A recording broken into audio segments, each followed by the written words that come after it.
All right, now, everybody. Quiet, listen to me. We're going to start a show. Now, some of you people have been with me before. You know it's going to be a tough grind, but we're going to have a show.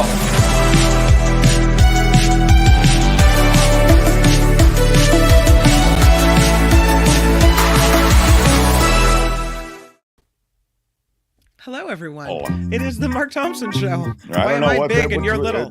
Right out of the chute, Tony. Come on, hitting, punching buttons and stuff is crazy. If you're watching on YouTube, there's something very exciting happening. I just don't know how it's going to actually play out. But the exciting thing, in addition to all the regular excitement, is that you'll notice my normally attractive headphones are not being worn today. Yeah, I'm just... What? I know. I have them at the ready if needed. Oh. But we're trying a new thing with these in-ear headphones. Okay. And honestly, the sound is not that great from them. It sounds very tinny and like AM radio from 1963. But it looks better, I think. It looks a little more natural without the big headphones on. So we'll see how it goes. That's the technical side of things.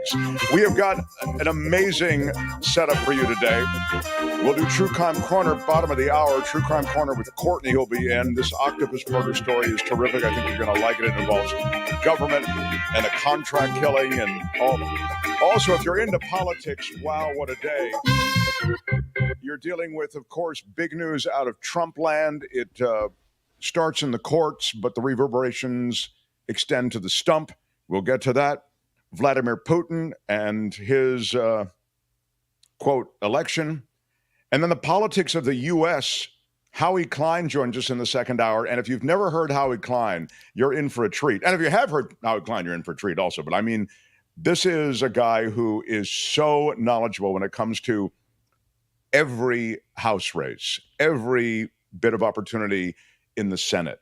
When it comes to legislatures on down the way, Howie Klein follows it all. And I'm really excited that he's on the show. I've wanted him on for a long time, and today is the day. So that's how we'll button the show last half hour. Prior to that, to kick off the second hour, is Alonzo Bodden, the great actor and comedian. You know him from Wait, Wait, Don't Tell Me. You know him from Last Comic Standing, and you just know him. He's one of those guys who's just become part of the culture and fabric of comedy. So we'll talk to Alonzo as well. So a lot going on, and I think it worth a mention that we start the new week. Now, I can't believe it! Mark's Madness. Mark's Madness with 2 new offerings. You will vote now in the live chat for either... This is a word from the Lord, and he's not happy. Either that, or you'll vote for... is it Larry King? What can you tell us about the scene? That's it, right. Okay, so it's... This is a word from the Lord, and he's not happy. Or... What can you tell us about the scene? Yes, Larry King's scene or the Lord. Good luck! Now, there was a lot of voting in after hours. As you know, in the live chat, you do vote live. That's why we have a poll up in the live chat, but there is a poll that continues up in the community section of our YouTube channel. And that's for people, most of the people who take in this show, take it in some sort of delays. This allows everybody to vote. And in the delay, we finally got the results tally. This is a note, though, that you should note that the community section of our YouTube channel is where you will vote after the show ends. So Tony is actually included, just to bring you up to speed, in round 1. Good Day, Sir beat Processes and Protocols. Sayonara Sucker won against We'll Do It Live. Yep.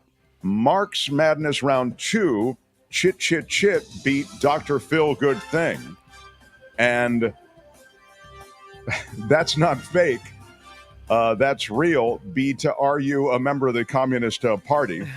And finally, round 3, Producer Has No Idea What He's Doing beat Going Back to Texas. That was a very big win, I think, I thought going back to Texas might take at least a round or two. That and was then the one finally, that had the regular closest stock contest, I think. lost to which one of you is Mark Thompson. Yeah. So that's where we are on Mark's Madness round 3. So this is round 4 today. And again, it's a word from the Lord. This is a word from the Lord, and he's not happy. Or Larry King. What can you tell us about the scene? And right now you can see Larry King's scene in early voting. I mean, the votes just gone up a couple of minutes ago. 60% of the vote to Larry King's scene. But anything could happen, especially when the Lord's involved. So we will keep an eye on that. There are any number of developing stories this morning. The Mark Thompson Show. One of which is very much related to everybody's favorite former president, who apparently doesn't have all the money that we thought he had. I mean, he may be like a lot of people. Like, I've got it, I just can't get it right now. Yeah.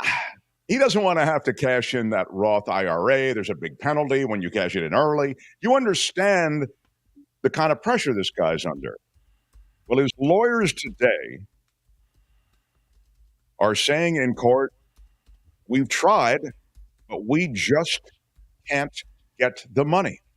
No one will loan us the money. Again, our client has the money, Your Honor.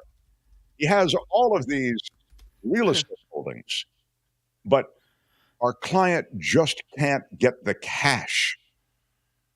So apparently, the Trump people went to, and this is all demonstrated in court records from this morning, went to roughly 30 different firms. These are insurance companies, some of which I think stepped up for Trump, or at least were ready to step up for Trump in the defamation case where he had to post the $81 million. We know Chubb Insurance did do that. So they went back to some of these same companies, including Chubb. Two things were true. One is that they have a cap oftentimes in all of these cases, but I'm saying this is what they were introducing essentially into the conversation. It's such a big judgment, and we have to post so much money that it exceeds the cap that many of these companies have on the sort of loan they would have to make. And the loan, so it's usually, again, this is a little north of $400 million. Mm-hmm. The cap is oftentimes $100 million. It's a lot of money, $100 million. So it exceeds the cap. But the other thing that is a problem for many of these firms to which these various Trump lawyers petition for cash, they don't want their loans collateralized with real estate. Why? Because real estate is not super liquid. They're not in the real estate business. They are in the money business. So they want something along the lines of stocks. They want some sort of securities holdings, things that are liquid. Real estate is illiquid. It's great. You can make a lot of money with real estate. I mean, look at all these real estate barons. Trump even could have made a lot of money with real estate if he hadn't squandered it in many other ways. But more to the point, from the standpoint of those stepping up and giving Trump the loan, the illiquid nature of the collateral of the Trump place in Bedminster, in the Trump place in Mar-a-Lago, or even Trump Tower in New York, it is not appealing to these companies that are being petitioned to step up with money. So that leaves the Trump people and leaves Donald Trump in a tough spot. In order to appeal his ruling, and this has been detailed, of course, with David K. Johnson and David Katz as well on this show, he has to put up this money, right?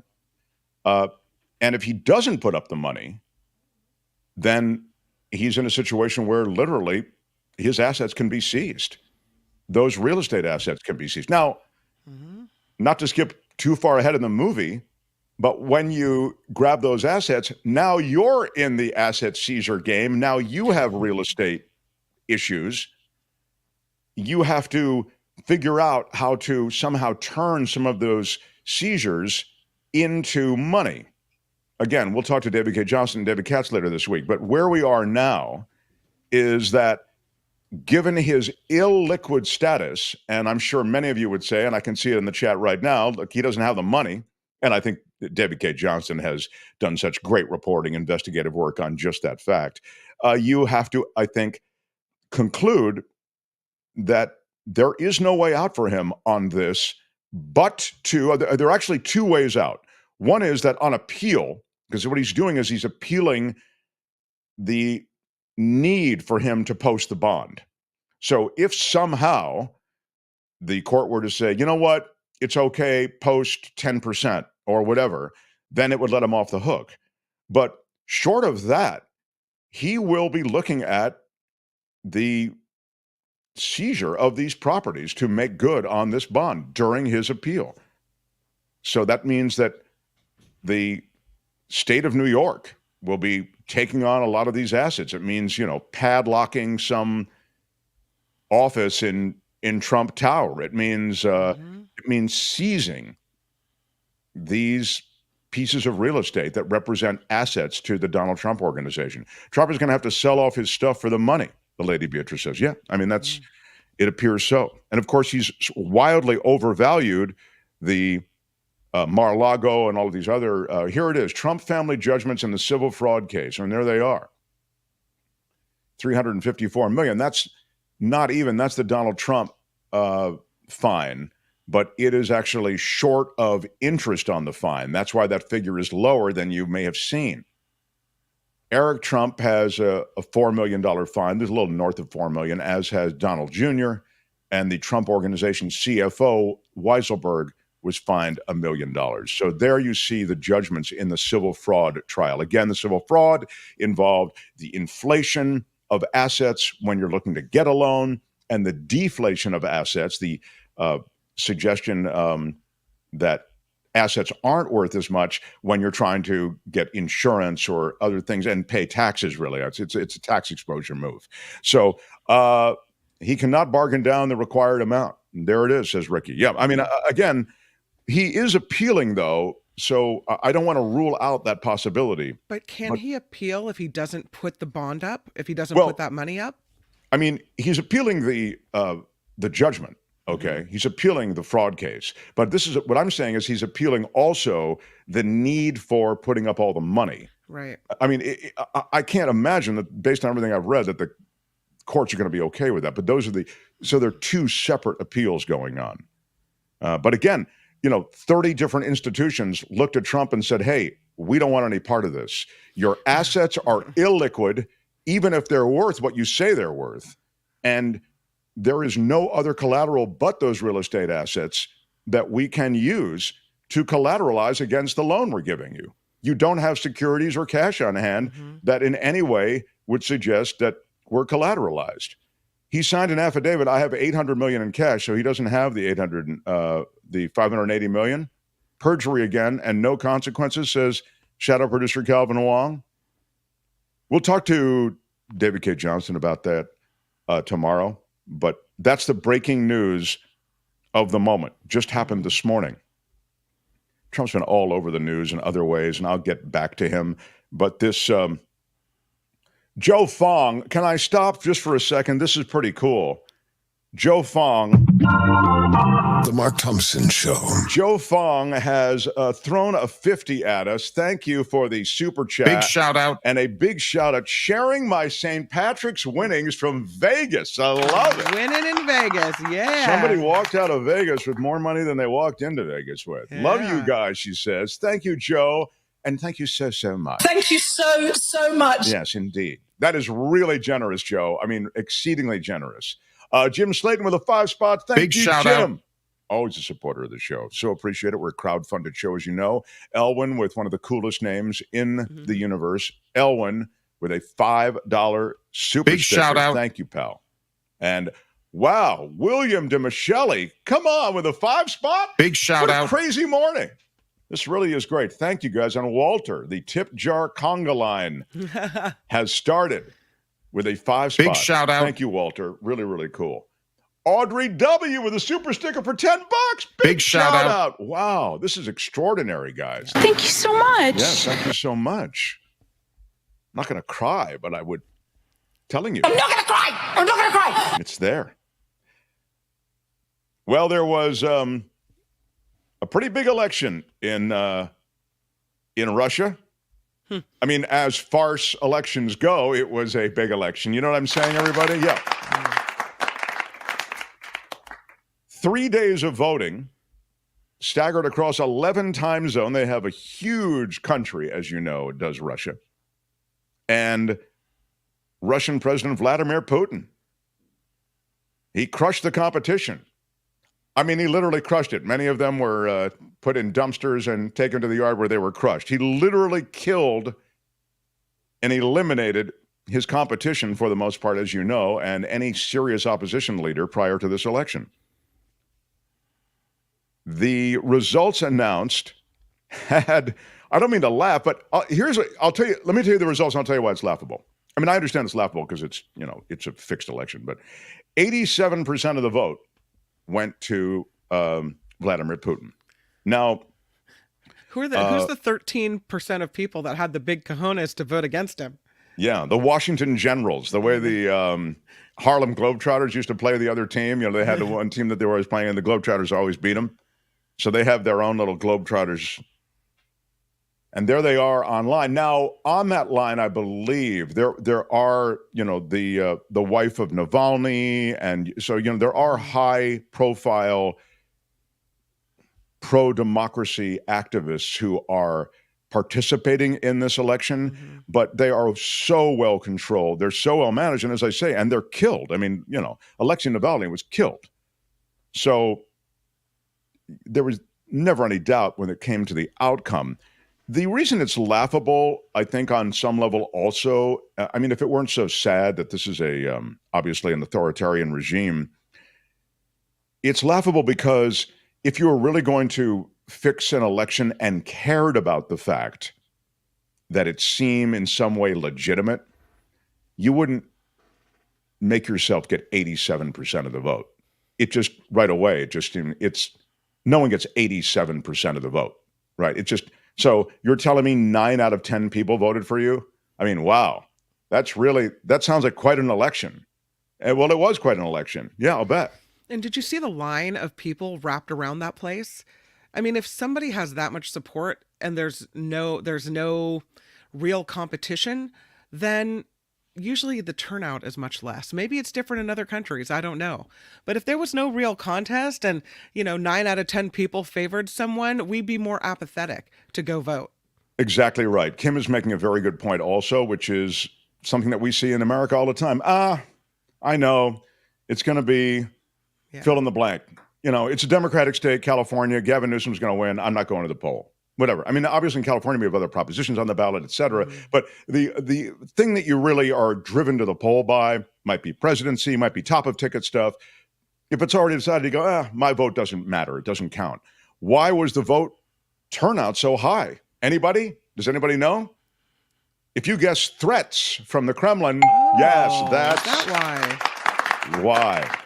So the Kremlin literally had military members going out across all of Russia through many even small villages and municipalities to make sure people voted. And they do it in this way. They just ask you, hey, did you vote today? And they're armed. And we'll walk you to the polling place. I mean, it's a very, very intimidating scene. You're assuming the votes were counted. The votes were not even counted. Why spend the money on the counting and go through that whole thing? I can't say you're wrong, Roxanne. That's was it Stalin who says, I don't care who does the voting, I care about who does the counting. And so, again, the sad thing is that, we can look at Russia and we can see the clear absurdity of the way they run their election and the absurdity of the way Putin eliminates his opponents and dominates the political scene there. But what's happening worldwide is we're losing a lot of democracies. I mean, it really is it's a political system that's being threatened. Dawn says Russia, they said those against Putin vote at noon. Those are the lines. I see. Okay. I didn't realize that. 35 countries in a report from this VDEM Institute, that's the analysis of comparative politics at the University of Gothenburg in Sweden. They do these snapshots of politics worldwide, and they compare different political systems worldwide. So they issued this annual democracy report, and they use I promise you I won't spend too long on this, but this speaks to how endangered democracy is. And they look at civil liberties, freedoms given to all citizens, and their ability to participate in fair elections, right? So this year's report found that 35 countries were seeing a decline in free and fair elections. 35. The number was only 16 in 2019. So it's been a rough few years. And so Putin's election is a foregone conclusion. They're just going through the motions, right? But that more and more countries are, frankly, embracing some kind of political system that has less to do with the people's voice, that is of great concern. Of over 60 countries holding national elections this year, 31 are worsening on their democracy levels. Only 3 are improving, again, according to that report. So, I mean, if you feel as though representative democracies are in trouble, you're right. They are. And so that's the latest from Russia and on The Mark Thompson Show. the state of democracy. Not pretty. Tony, I have a chunk of Trump. Well, let me see what time it is. I have law and disorder, though. I wonder if I can wait on the Trump stuff. What is Kim, I'll play requests here. If you want more Trump stuff, I have more, but I also have some. Go ahead, Trump me. Do it. Wait, you haven't heard what else is on the menu? The things that were said over the weekend are so shocking that I feel yeah, like but maybe I'm not going to. Maybe I'm not going to do those. Oh, all right. But all right. She wants it. Give it to her. Go ahead. Here's your chunk of Trump. Open wide. Ready? Here comes your chunk of Trump. It's my favorite food. With your first bite, here's Mark Thompson. I have a feeling it's going to be beautiful. Trump was on. Trump is calling for. Look, this bloodbath thing was said in the context of the auto industry, but the reality is he was talking about the auto industry in China. And Tony, is it just me, or is this camera like right on me today? It's really weird. Is it okay if you have no problem with it? I'm okay with it, but it's okay. But yeah, it somehow got that extra zoom. It did that. We need to fix it. I feel like I'm in a dermatologist's office or something. Like this is, yeah. You guys are really getting a close look at my face. Sorry about that. So he was talking about the auto industry. It is true. Donald Trump was. So it's not fair to just say he was calling for a bloodbath. But now let's be fair to the argument about the bloodbath. He said it's going to be way worse than that, is what he said. He said the country is going to face a broader bloodbath if he's not elected in November. So there was a lot on this. And he said on social media, hey, I was talking about challenges for auto workers if I'm not back in the White House to impose tariffs on China. The other thing that Trump talks about is tariffs. And, he did impose Chinese tariffs when he was president, but he wants a 100% tariff on any Chinese automobile that's made south of the border. So he doesn't really get the economics of tariffs and how debilitating that would be for U.S. consumers and how you'd get into a trade war and a tariff war, and that would be awful for business. He's not thinking, he's playing to the room, right? Anyway, the room wants to hear about this bloodbath stuff, so he throws them that red meat. Now he's saying after the fact that it's the media that is viciously misquoting him as part of a broader effort to keep control. It's, I had to tell you something. Of the things Trump talked about, the bloodbath thing was kind of, I thought, almost a distraction, a deliberate distraction. It's what we did run with in the media. You see it everywhere. But to me, the way he treats the J6 people is he calls them hostages, repeatedly calls them hostages. He says that's what they are, they're hostages. And he talks about the J6 people as true patriots. And when he gets into office, he's going to take care of things. He didn't say pardon them, at least in the speeches that I heard over the weekend, Kim, but he definitely suggests that these are people who've been wrongly imprisoned and wrongly dealt with in the justice system. So he also said the January 6th committee should be jailed. Yeah. I mean, clearly his regime, a second Trump regime, would be about recriminations and it would be about revenge, you know. But just because you've mentioned January 6th, or I mentioned it because it was mentioned, you saw that the Supreme Court has let the insurrectionist ban stand against New Mexico's Corey Griffin. He was the official, a county commissioner in New Mexico, running for the seat as the county commissioner in New Mexico, but they disqualified him because of his insurrectionist status. He was actually a county commissioner, but was disqualified after this J6 related conviction. But he Sayonara, appealed. Sucker. No? Oh. Sayonara, sucker! Yeah. He was convicted in 2022 of misdemeanor offenses related to his role in the breach of the Capitol grounds. You see him there. Was a member of the Board of Commissioners in New Mexico, but courts ordered him removed. Then he was a Cowboys for Trump founder, by the way. That's why he may be wearing that hat. That's a really big part of who he is. He was an early and vocal advocate of discredited theories about election fraud, and he took his case to the Supreme Court. Well, the Supreme Court's first action related to the insurrection clause, since it overturned the Colorado State Supreme Court's decision to, take Donald Trump off the ballot, they ruled that states, in this case, they ruled that states may disqualify persons holding or attempting to hold state office. So he was essentially removed, and the Supreme Court declined to intercede. And so it's... Good day, sir! That's it. Mm-hmm. That's right. It.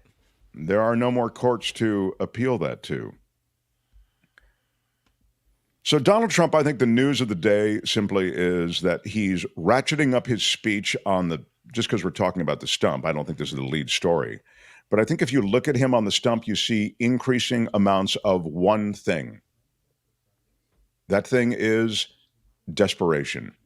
He is speaking in a more unhinged and aggressively unhinged way than I've ever heard him speak. And he's throwing it all up against the wall to see what sticks. Yeah, the immigrant stuff, they're not even people, many of them. I mean, he's cranking it. We've heard this before, but he's cranking it up to 11. So that's what's happening on the stump. Meantime, in court, Trump, who clearly doesn't have the assets that he claims to have, is in real trouble and maybe seriously facing the seizing of many of his real estate assets to satisfy this bond judgment. That's your chunk of Trump. That's it for this edition. Well, I really enjoyed it. But make sure to join us again next time I think you might want to listen. There's nothing wrong with listening. for another chunk of Trump. I have in the wings a Courtney waiting with True Crime Corner. I do want to mention one last thing that jumped out at me. I can't remember. I meant to mention it last week, I think, because there were murmurs that this is going to happen last week. But Senator Bob Menendez, he's a Democrat, but seems pretty corrupt but he likes to hoard the gold bars and cash, and it would appear that he did some favors in return for some of those gold bars and cash. At least that is what's being alleged. But more to the point, he's run up against, as you know, congressional ethics issues before. He now is talking about re-election plans. Now, you may say, re-election plans? Dude, you're hip deep in alligators. You got caught with gold bars. Yeah, but running for office, you see, lets you do what? Raise money, everybody. That's right. And when you're fighting a legal judgment, you need money. And so he is not necessarily ruling out that he'll run for another term in New Jersey. I don't know that he'll get reelected, but there are those who are loyal to him. And so he will likely raise some money. And that money will find its way, I suspect, to lawyers who are working on his case. That's the Menendez story that jumps out today. The Mark Thompson Show. Kim's news, and then we have a True Crime Corner. Everything good, Courtney? You ready with True Crime Corner? I am. All right. It's a big story, so I've been trying to make it shorter. Now, you do, as I recall, you do have a bracket in Mark's Madness. I do. I don't know how I'm doing. Yeah. I'm guessing I'm not winning. Well, there is only one perfect bracket. Oh, wow. Who's still that? Left. Stephen Quisenberry. Oh, wow. Yeah.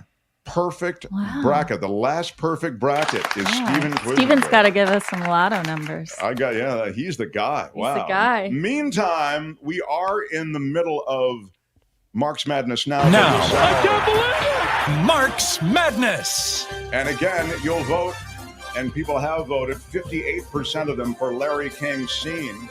Oh, I have that, I think. You do? Oh, you do? Okay. Well, you maybe want to vote for it. Yeah. It's either...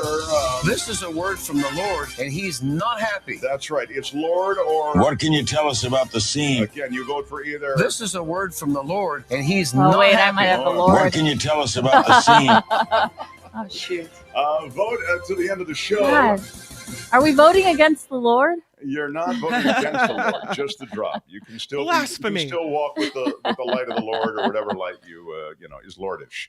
But the other thing I would mention to you, and again, just because people may just be joining, you vote for one or the other, and even after the show is over, you can vote for either in the community section of our channel. Smash the like button like a boss. Smash it with your iron rod. Throw us a thumbs up. It helps us in the algorithm of YouTube. Thanks for being here. True Crime Corner next. The Mark Thompson Show.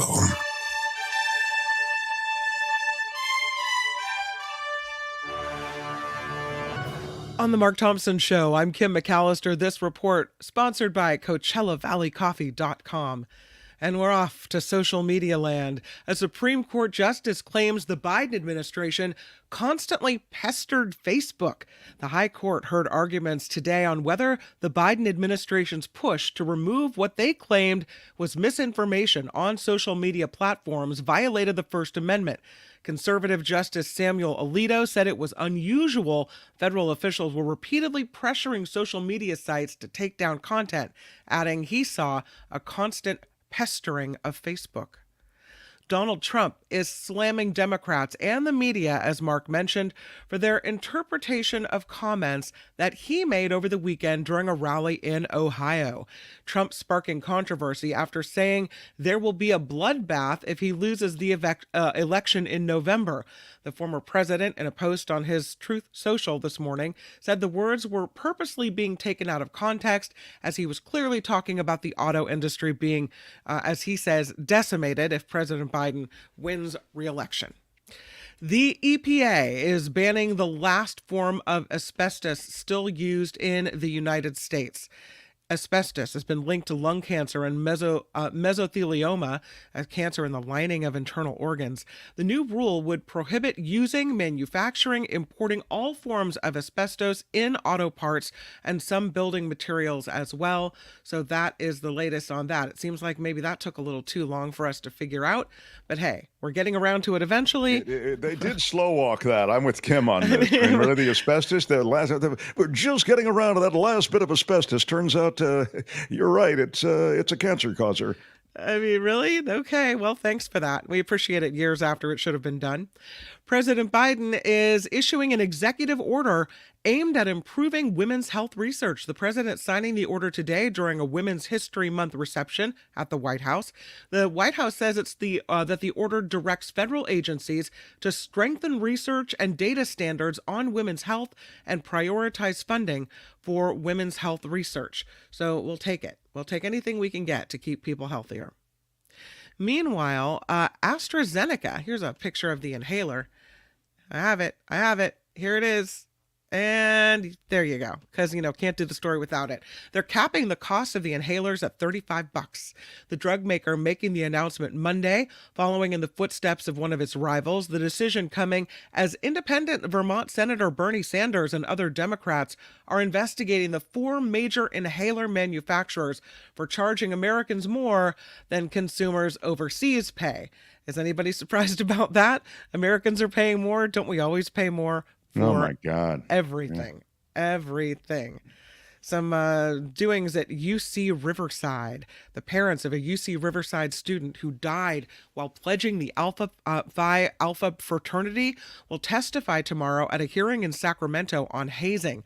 Lawmakers will be discussing a new bill that would hold institutions of higher education accountable for student hazing. Tyler Hillard died September of 2018 during a strenuous run up Mount Rubidoux, a required ritual among many pledges for Alpha Phi. Tyler's parents filed a wrongful death lawsuit against the frat, its Riverside chapter, and the UC Regents.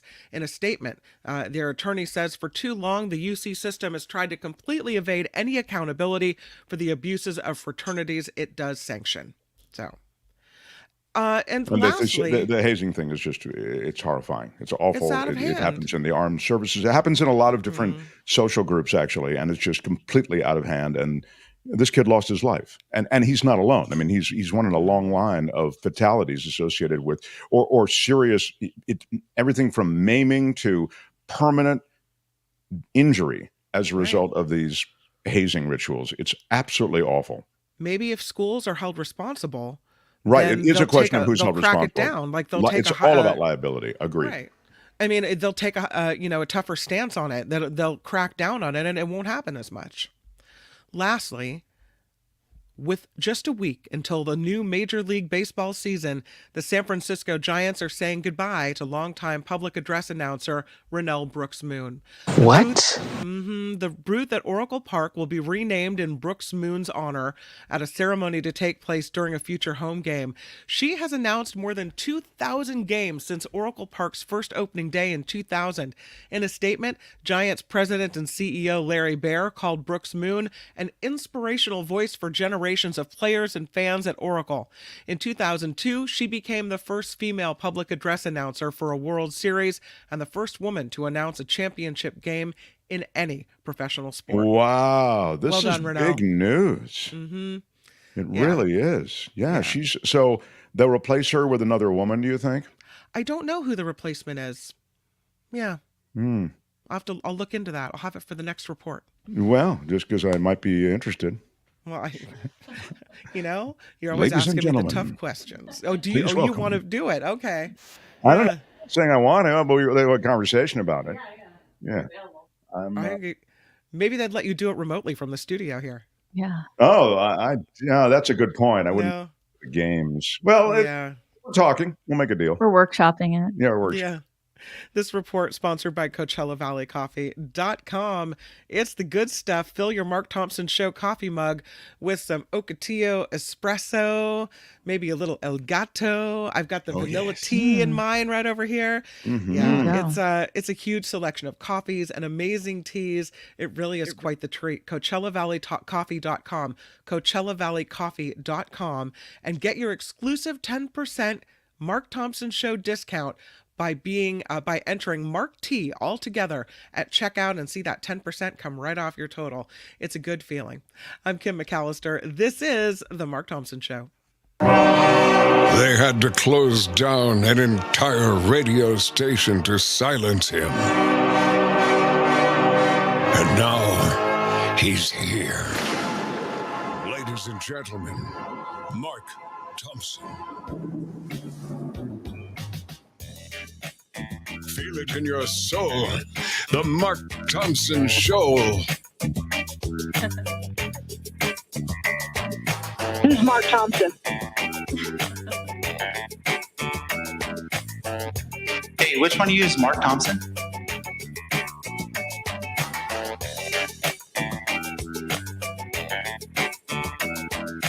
%100% effective. How about that? There is no defense for my conduct.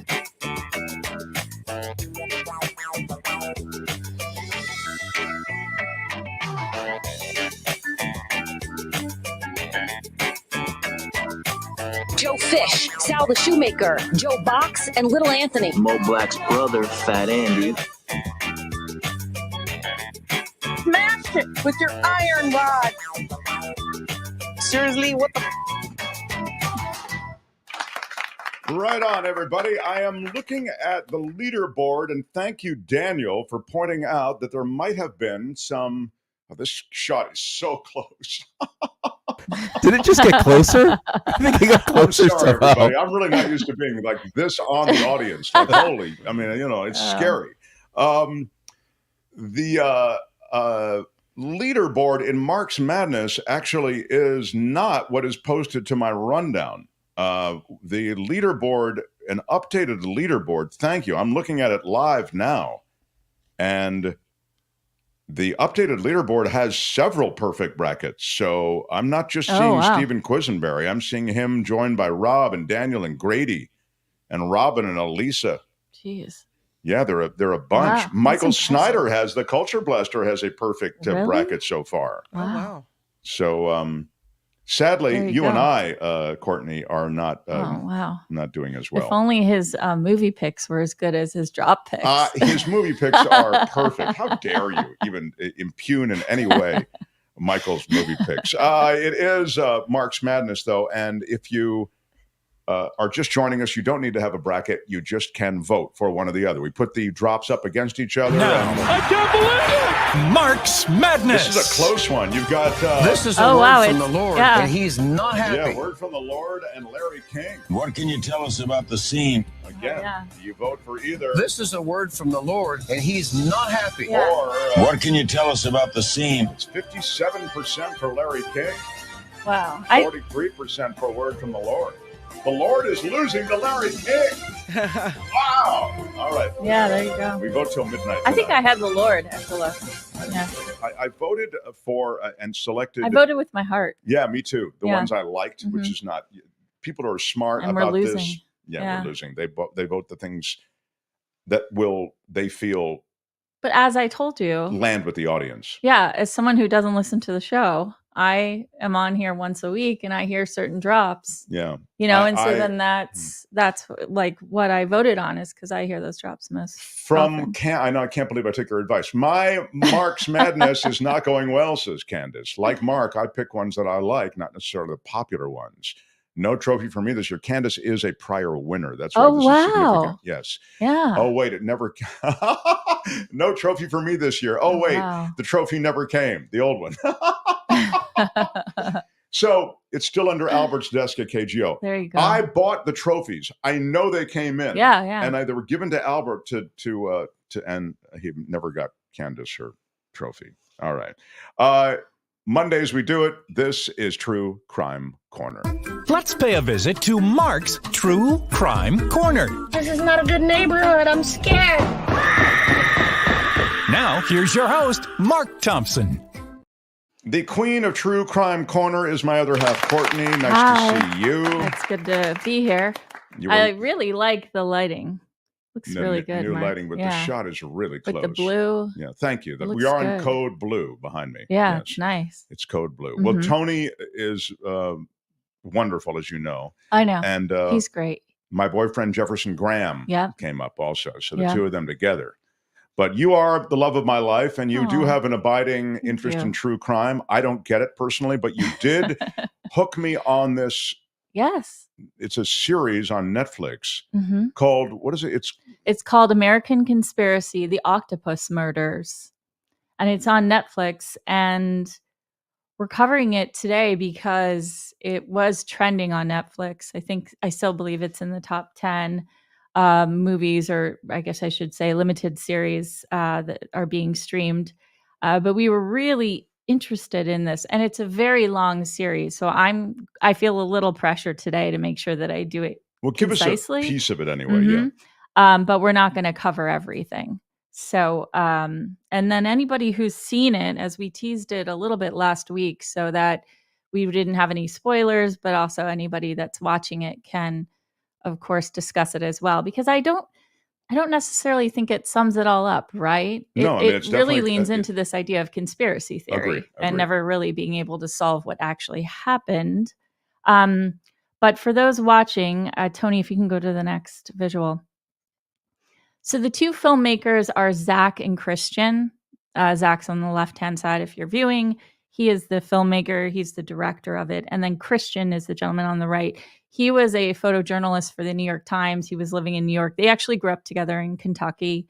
And he started on this whole conspiracy, I think, in like 2012.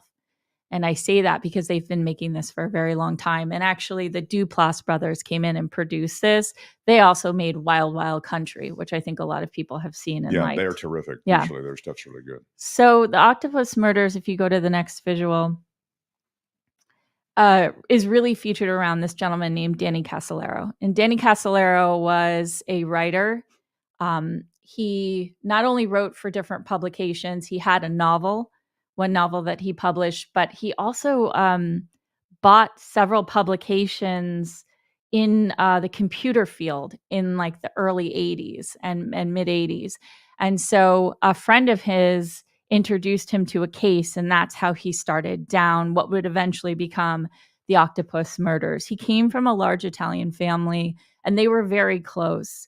So when Danny was allegedly murdered, the family was really quick to say, like, he would never have killed himself, which was the presumption of the authorities, was that the crime scene, or I guess the scene of which they found him looked like looked like a suicide, but in fact, the family believed it was a murder. Well, it was as I recall, it slashed his wrists and was in the bathtub of this hotel room or whatever. Yeah, but there were other things found around him, and his wrists were slashed 12 times. No, this is right away. It doesn't look like suicide. His wrists were slashed over and over and over again, with deep slashings. Plus, there was blood all over the bathroom. So he clearly tried to get out. He tried to. I mean, it was clearly. And well, I'm going to get into it a little bit later, but there were plastic bags that were found under him that they thought were used to immobilize him and suffocate him, and then they could cut his wrist 12 times. So it starts with the introduction of Danny Casolaro. And so, as I mentioned, he was a writer, and he was investigating what would become and what he coined the Octopus Murders. So if you go to the next visual, this is the Octopus Murders, and they lay it out in this visual. I've put, I don't know what you call them, annotations or notes, to kind of focus on what I'm going to talk about. But you can see it's a massive story with a huge network of almost like tributaries of information and players that all combine to become this Octopus Murders. But I'm going to focus on Danny Inslaw and Promise, and also what was happening in San Francisco. So if you go to the next visual, Promise was a software that was created by a company called Inslaw in, I think, the late 70s, early 80s in Washington, D.C. And if you go to the next visual, it stands for Prosecutors Management Information Systems. And this was the first software that was able to connect crimes and suspects and participants and information. And prior to that, the judicial system and the Department of Justice did not have a digital or automated solution. And so this was transformational in how they were able to use it, not only in the federal system, but across the country. And so they do a huge, the Department of Justice does a huge contract with Inslaw, and their founder and president, and that's a gentleman named Bill Hamilton. And that is Bill Hamilton, if you're watching. And he co-founded this with his wife. And so they have this enormous contract with the Department of Justice, and they're working together. And suddenly the Department of Justice, 2 years into the agreement, which was multiple years, stops paying Bill. And they start to say that he's in breach of contract, and effectively he is forced to file Chapter 11. So they sort of force him into bankruptcy by not paying him. Unbelievable. Unbelievable. This is our government. Our government. Now who he had a contract with, as you who said. he had a contract with, but he's not. They are not paying their bills. Now, of course, they could pay those bills, but they were defending the fact that they said it was a breach of contract. He's actually still listed as the president of Inslaw on LinkedIn, apparently. But he has, since what happened to him in the 80s, always said that the government worked to put him into bankruptcy. Well, that this was in fact a conspiracy. Based on what we saw anyway, that is true. So if you go to the next visual. But it's why that is revealed here, why they wanted to put him to bankruptcy, what was going on there. This guy they had a contract with, and these things all tie together. The killing, this, and other killings, etc. Go ahead. Exactly. So they want to put him into bankruptcy because they want Promise. The government wants the software of Promise. And so it is alleged that they put him into bankruptcy. They stole the source code of Promise. And they actually worked with a gentleman who I'll talk about in a couple minutes named Michael Riconosciuto. And Michael Riconosciuto built a back door into Promise where our government could monitor the use of Promise with international governments and intelligence agencies that they would sell it to, and they could monitor who they were watching and the activity that they were watching. And so this became really the first, I don't know what you would call it, digital or internet-based spyware. And that was allegedly built by Michael Riconosciuto. Now, you would ask me, how is the October surprise connected to this? Well, I will tell you, Mark. So there is a gentleman or man, and he was very close to Ronald Reagan, and he worked for Reagan when Reagan was in California, governor of California. And it is alleged that this man, his name is Brian, he went to Iran with Michael Riconosciuto, and they paid the Iranian government $40 million to hold the hostages until after the election to help Reagan get elected. It's unbelievable, and yet it tracks perfectly with what was going on. Exactly. And now you're asking me, I know, you're saying, why is Promise involved? Well, Promise was promised to Brian, who was a technology executive. And so effectively, Promise became part of how they paid him for helping with the October surprise. So the proprietary software, the software that was invented by that other guy, Hamilton, who you showed us, that became the thing that they gave. Yes. Right? That Promise software. That's what they gave to this guy named Brian. And they couldn't give it to him because it was Hamilton. So that what they did is they drove Hamilton out of business by not paying their bills. Exactly. And then he was given this software of Promise.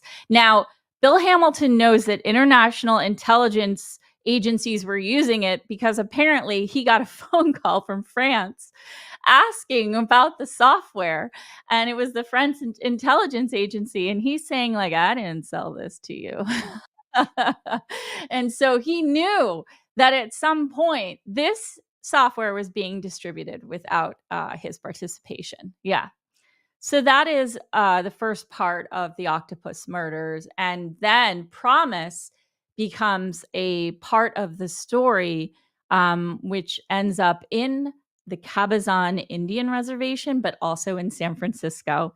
So if you go down a couple visuals, so here we are. So here we are in this octopus. This is where we're going. So if you go to the next visual,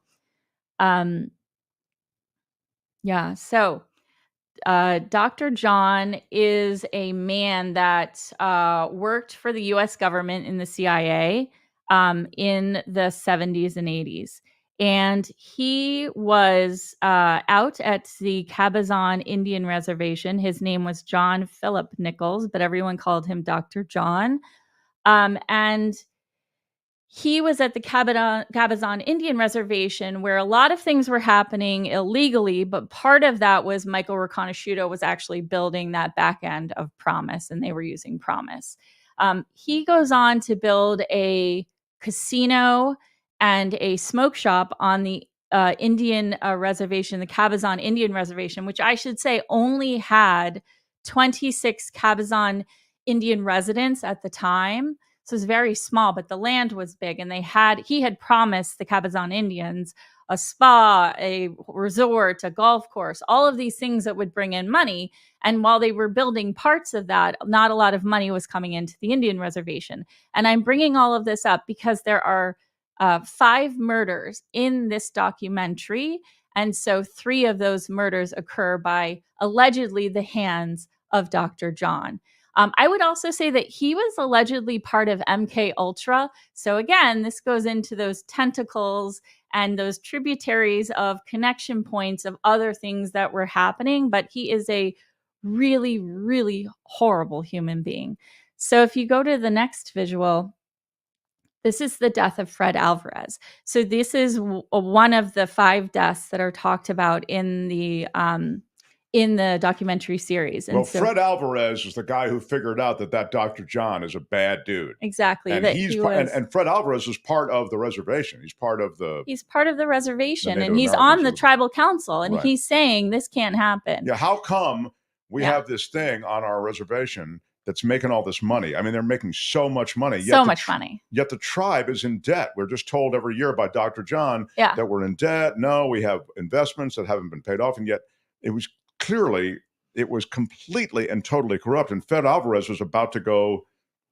Well, he was going to a lawyer to kick Dr. John off of the reservation. And then he is found murdered with 2 of his friends. So that is where 3 of the murders happen. Yes. Unreal. Yeah.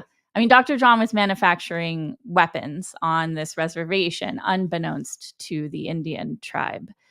Tribal council. Thank you. I'd forgotten and that. the There's Indian a whole residents. big weapons production thing going on. All right. And then on the next visual, I'm going through this. So we talked about Michael Riconosciuto.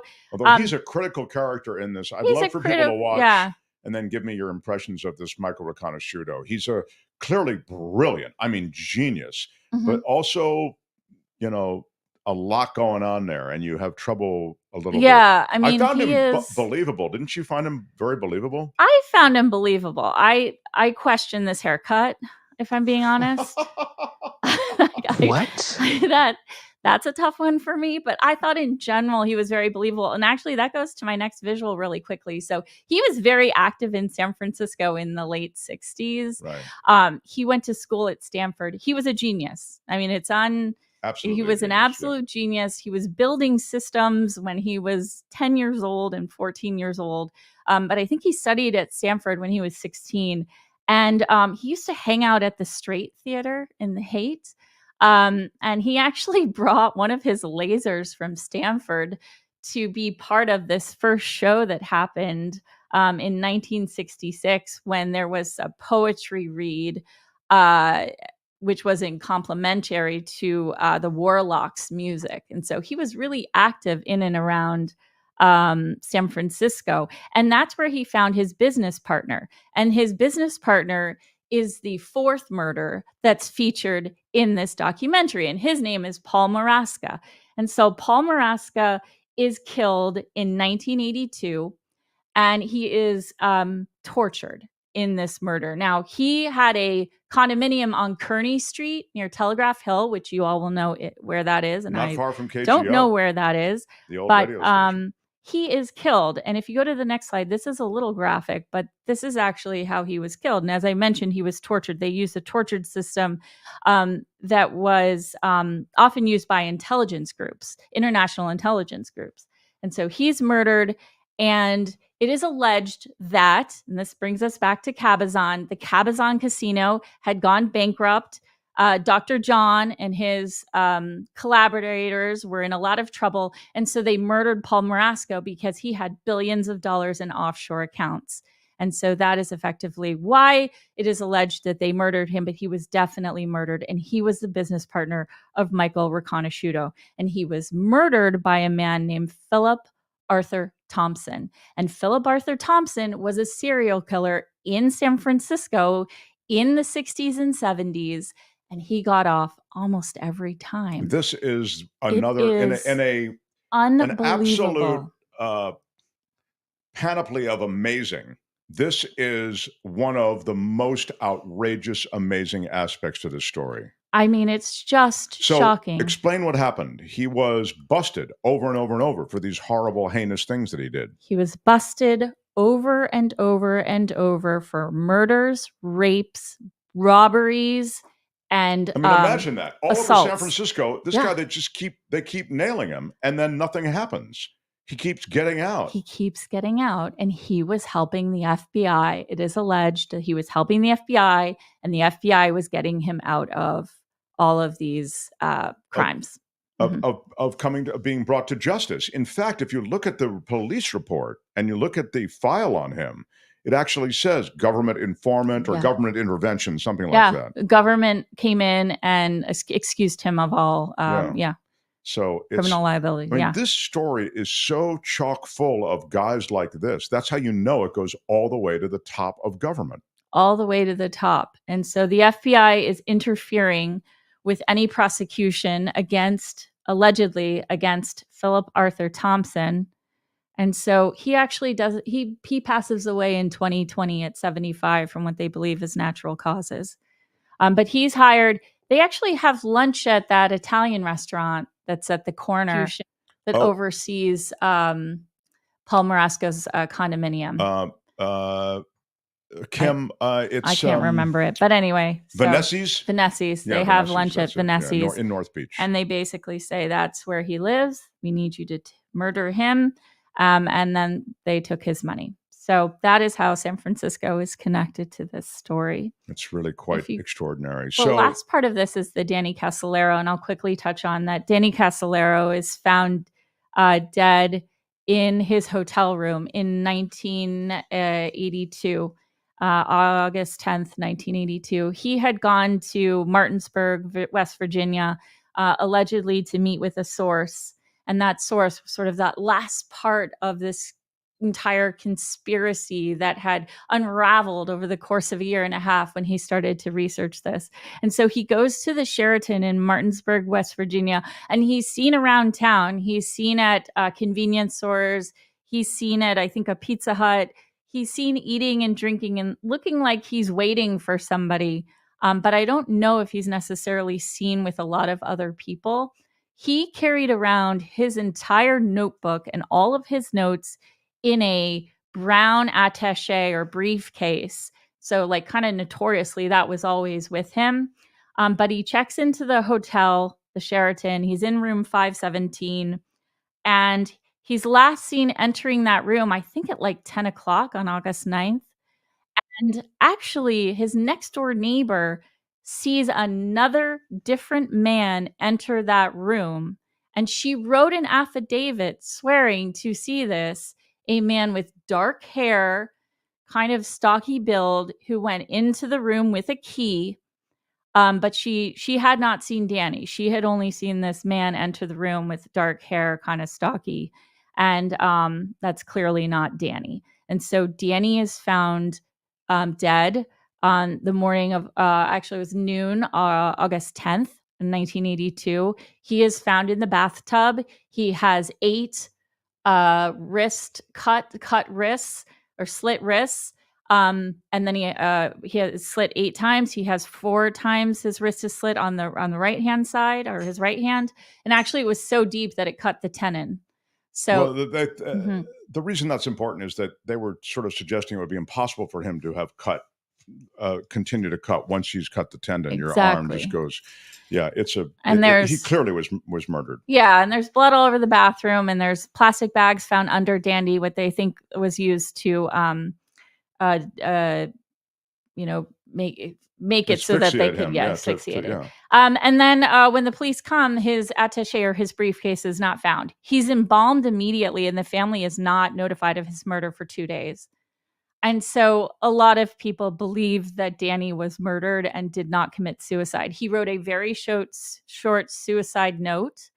It's really directed to his son, and there is no signature on it. And so they continue to look into the death of Danny Casolaro. And actually, there's a mention of his death, I think, in some of the federal notes around Inslaw and Promise. Yeah.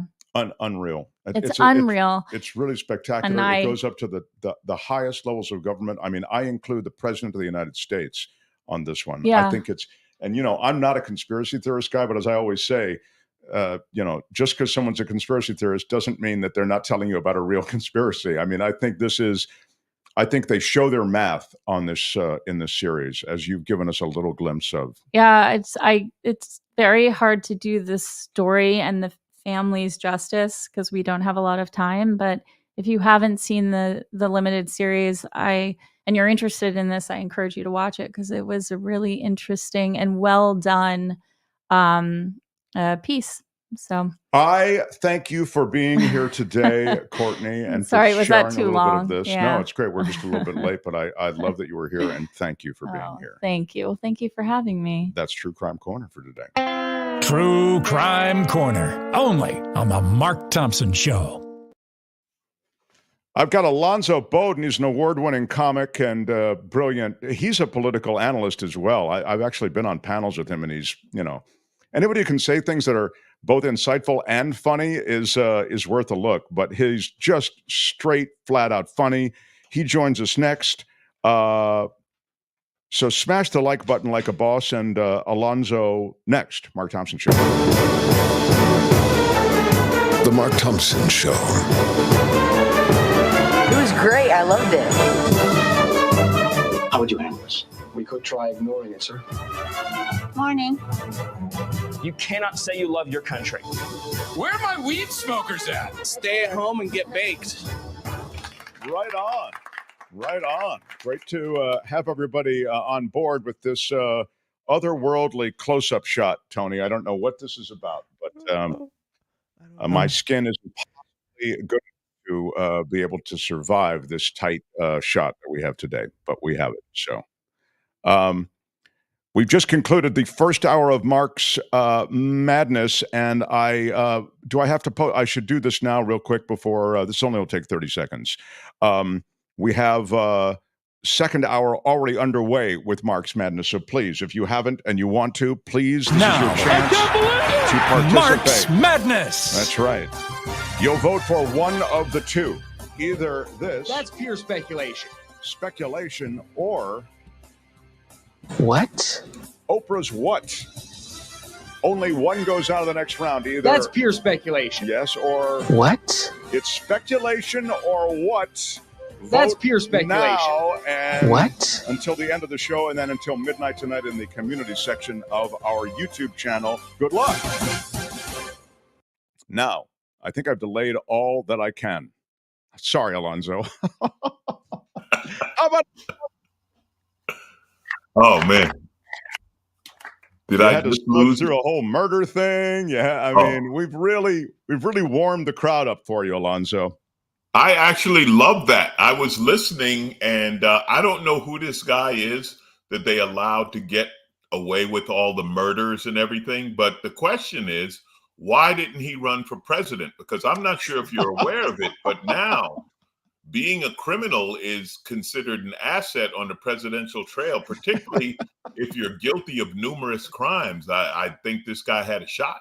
Yes. There's never been anything like this. It is true. It is an amazing thing in this new culture that we apparently are in, political culture, I mean, that the stink never gets too bad for many voters. You know, it's well, it's comical. You know the toughest job in comedy, I'll tell you right now, writing for The Onion, because it's impossible to satirize. You can't write satire anymore. Anything you write probably happened. You know, we've got a presidential candidate with 91 indictments against him. You've got, Supreme Court justices are actually for sale. And the worst thing about that is this billionaire down in Texas, he bought a black Supreme Court judge and then brought him on a boat. And that's not right. You can't be buying black people and taking them on boats, Mark. We have a history of that. Now stop it. It's too on the nose for you, is what you're saying? Yeah. We had a story last hour that Robert Menendez, the guy who's the gold bars, cash in the pocket Menendez from New Jersey, he's running again, probably just to raise money, because you can raise money like nobody's business when you run for office. So you're right. Yeah, George Santos, money in politics. George Santos did not give any of the money back. George walked away, but it wasn't like George was like, no, I'm holding this for my next run for Senate. And you know what? At this point, anything Santos does, I'm in. I'm backing him. I don't care, because George has BALLSs, man. Hey, Mark, it's George Santos here. Yeah. For my birthday, Courtney got me a cameo from George Santos, which she was of divided mind on, but in the end, it got us some good drops. So a lot of people are telling me you're a liar. Yeah. So he has achieved this weird notoriety. One of the biggest on Cameo. He's making a ton of money there. I'm telling you. Remember the movie Catch Me If You Can? That that George is living that. It's true. It's true. And now he's talking about running again, as you said. Of course. Yeah. Why give up? I think him and Boebert are going to run against each other. You talk about an election you can't vote in. Talk about throwing heat. So you're coming to Cobb's in San Francisco. Great room. We were talking to somebody else about Cobb's. I think it was last week, and they want to play Cobb's. They say it's just such a great room. Well, it's one of the classic comedy rooms, right? We lost, unfortunately, a lot of the old school rooms during the pandemic, the independent places that couldn't make it, but they're still around the country. There are a few great independent comedy clubs. And the thing about Cobb's goes back to San Francisco's comedy fame, right? So many great comics and great voices have come out of San Francisco, and Cobb's was there. So, yeah, just being part of it. The room has a vibe. There are certain rooms that have a vibe. This room has a vibe. So it's been great comedy throughout, like I say, through the history of comedy, the days of San Francisco comedy competition. All these brilliant comic minds came from there. So I love working at Cobb's. I love working the independent room. I love that you mentioned the history of Cobb's, because when I was in San Francisco, Cobb's was in the marina, actually. In fact, Tom Sawyer, the manager, used to call me when there was a great comic on stage, and I'd run down there. And I saw Sam Kinison for the first time. But then Cobb's moved, and now Cobb's, I love that you mentioned the history, because now Cobb's in this location. I mean, it's not a new location, I don't think. I mean, how long have they've been here for a while now? Yeah, they've been here. I don't know exactly how long, but they've been in this location for a while. Yeah, but there still is that rich history. And San Francisco and the Bay Area did have that. I mean, it was in the 80s when I was there. You had Robin had already graduated out by the time I got there, but you had Dana Carvey and, Rob Schneider and Warren Thomas and all of these people who I just thought were brilliant. And that's just a handful, Bobby Slayton, et cetera. Yeah. One of my favorite comics and great friends is Greg Proops. Oh, San brilliant. Francisco comedy royalty, right? Absolutely brilliant. I mean, Yeah. if you want a level of not give a shit, can I say that on your podcast? You did, and it's okay. Yes. He is, Proops. Greg Proops ain't worried about hurting anyone's feelings with the truth.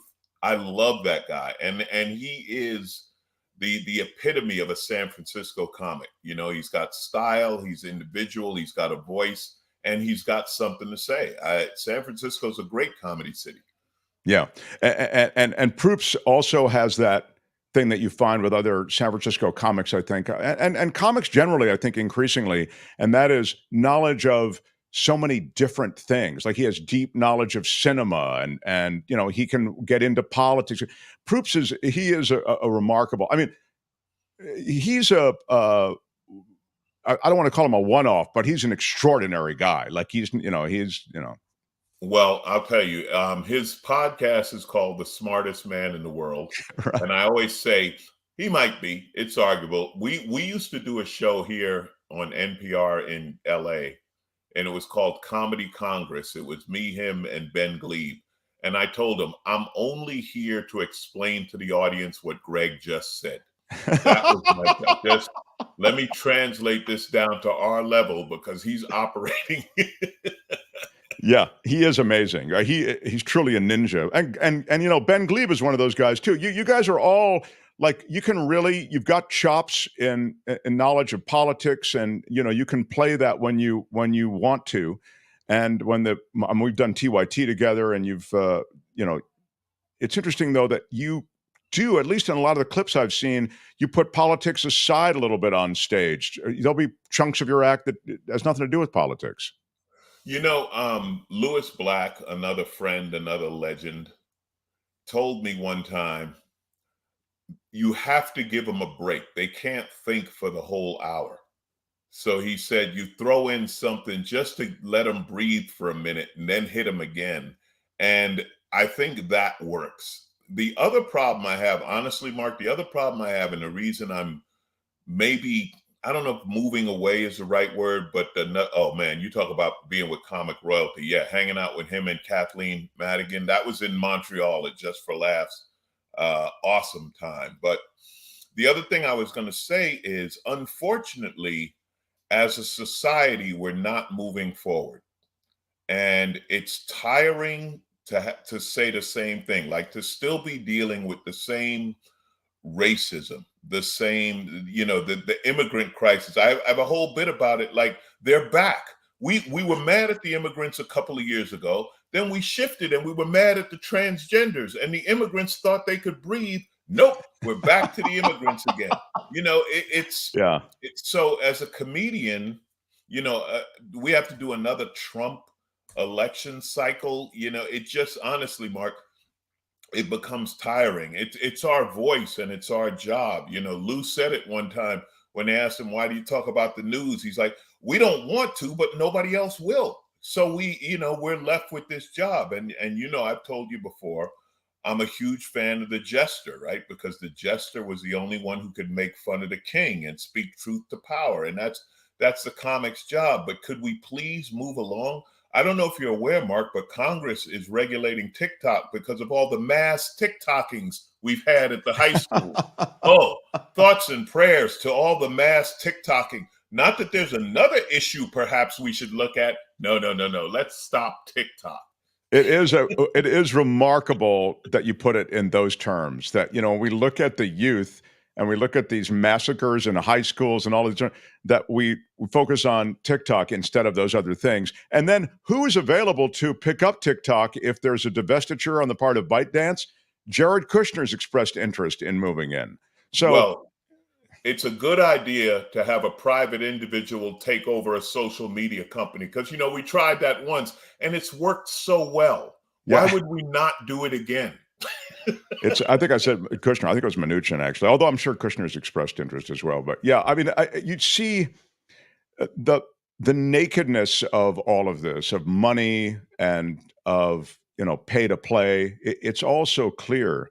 And yet we sort of are hanging here, Alonzo. It's a very scary time. I think, I know that the media generally, for clicks and, for eyeballs, tends to hype things, but I feel as though real events live up to the hype now.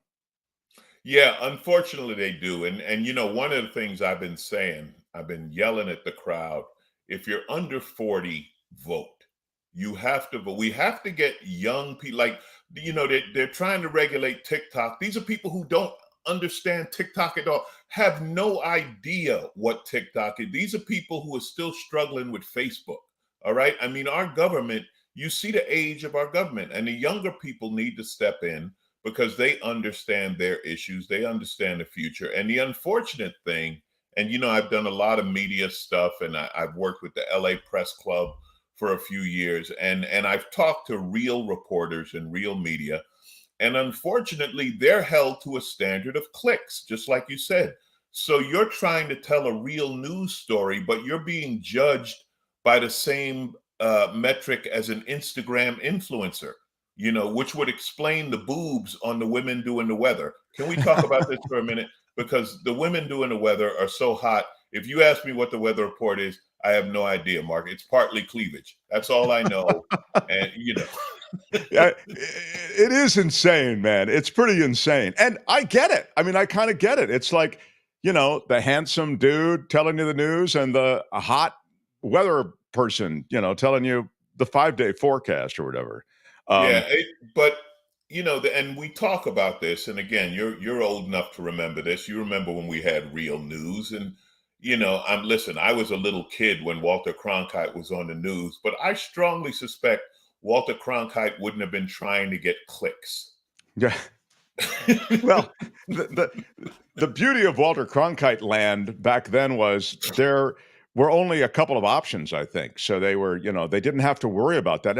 And that had a positive effect on what they were able to do. You know, they felt a sense of public responsibility. I mean, journalism has changed. I mean, in some ways, it's changed in good ways because many more people can do investigative work and bring it to platforms like this or whatever it may be. There are many more open discussions about things that otherwise wouldn't be out in the open. But in another way, it's become so completely ruled by clicks, as you say, that, you know, you don't have any institution, network, program, or other that isn't worried about making money. And so the minute it's about making money, you've sacrificed your journalism oftentimes. Listen, I get that. And I get, yeah, there is niche media now, whether it be podcast, you know, podcasts and online media things. You mentioned TYT and stuff like that, you know, and that's all good. But the main media, okay, enough of this nonsense about mainstream media and all that. Network media should have a responsibility. They should be held to a different standard than a podcast, right? And as I read recently and reposted, I don't know who wrote it, but he said, listen, when one person says it's raining and another person says it's not raining, your job isn't to report both. Your job is to go look out the window and tell us if it's raining. And that's what they've lost. Listen, fine with all the niche media if you want to go to an extreme right-wing site or an extreme left, or you have a certain way, you know, listen, I love international news. You'll get a more honest view of the United States from Canada or from the BBC than you will from anything here, you know. By the way, the United States of America is the #1 reality show in Canada. I don't know if you're aware of that. They absolutely love it. Yes, they legalized weed through the entire country so that every afternoon they can get high and watch us. We get great ratings up there, Mark, but they can't believe it. They can't. Well, you'll remember, by the way, when Trump was president, Justin Trudeau was very much in the whole game, right? There was a whole thing, playoff between Trudeau and Trump. It was through a crazy coincidence, I met Justin Trudeau while I was on a comedy tour in Canada. We were in Ottawa. We were invited to Parliament. He was there, and I met him, which is insane, right? Because you can't just meet the president of the United States without 6 background checks. We were at lunch, and they asked me, they said, hey, you want to meet Justin Trudeau? I'm like, yeah, why not? My afternoon's open.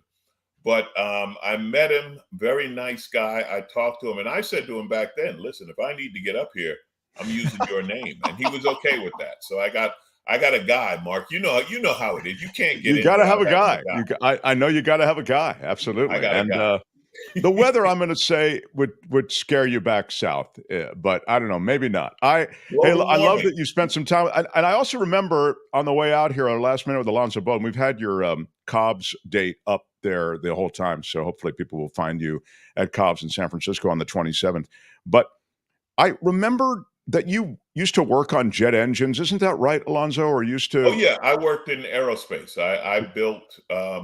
The most famous thing I worked on, and it's funny because it's famous now and it was a secret then, but the original stealth fighter, the F-117, I worked on it when it was a top secret project in the early 80s. So wow. Yeah, so as you see parts fall off of look at you. There you are.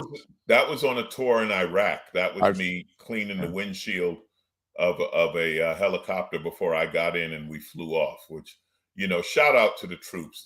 That's the F-117. Yeah, I worked on those. The troops, and always an honor to entertain them. And lots of fun. I'm sure that's an experience that's in a class by itself. Yeah, what you're talking about now, pieces just falling off of Boeing jets. I mean, John Oliver did a great piece on it, and what's going on is you have subcontractors doing work for subcontractors underneath subcontractors. Like back in the 80s, back when I worked in aerospace, there were so many inspectors and inspections, and you had to match the Lockheed inspector, then you had the military inspector, and things had to be checked by both and so on. But again, as John Oliver pointed out, and as you know, and everyone knows, what drives our society now? Stock price. That's all so when you're more worried about the stock price than airworthiness, and you see the airlines do it too, right? What did the airlines do? They got all that bailout money during the pandemic. They reinvested it. They bought their own stock. And now they're like, oh, well, we don't have any pilots or flight attendants. Oh, could it be because you pocketed the money? The other thing, Alonzo, I would just say is that the regulatory system that is designed to keep these production lines honest. I mean, we've now seen these reports from whistleblowers inside the production of these Boeing jets that suggest, it's beyond malfeasance. It's utter negligence. I mean, they're putting discarded parts back onto Boeing aircraft in to save time. There are a few problems, right? One is lack of competition. There's only 2 companies in the world that build passenger jets. And the other is, no accountability, right? Because it's a corporation. So, this guy or that woman or this boss or that, who do you blame? Because I work for so-and-so and then I work for this and that. And so there's no direct accountability except for, and they'll hang this person out to dry. The mechanic who puts the part on and signs off on the paperwork, he didn't build it, he bolted it on. You know what I mean? It's like if you needed brake pads for your car and some guy puts the brake pads on and the brake pads are crap, well, he doesn't make the brake pads. He's just doing his job. He didn't know that he had to assume the part you gave him was good. So this is what's going to happen. I promise you, they're going to end up hanging it on some poor sucker who works on the production line while the vice president and the president, or here's a great one, Mark. You want a good job? Get fired as a CEO. Come on, these golden parachutes.